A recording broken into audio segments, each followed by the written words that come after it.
Washukiwa 84 wa magenge ya uhalifu wanaswa hapa Nairobi, huku polisi wakiendelea na msako. Pale tumeona tuna changamoto ya mambo ya madawa, tuna changamoto ya mambo ya chanjo ya watoto, na tuna changamoto ya mambo ya maintenance. Na ikiwa kaunti zimeshindwa na hii kazi, basi warudishe hii mpango ya afya kwa national government. Zahanati nyingi za Nandi mbovu, viongozi wa kanisa huko mbele wakitaka sekta ya afya irejeshwe kwa serikali kuu.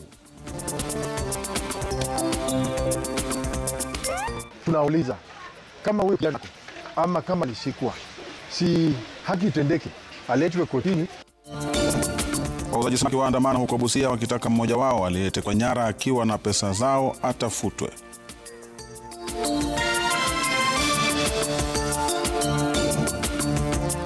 Hii mambo ya negotiations, mtoto akishikwa, ule mtu atakuja kukuletea mambo, you negotiate, kwanza ushike yeye.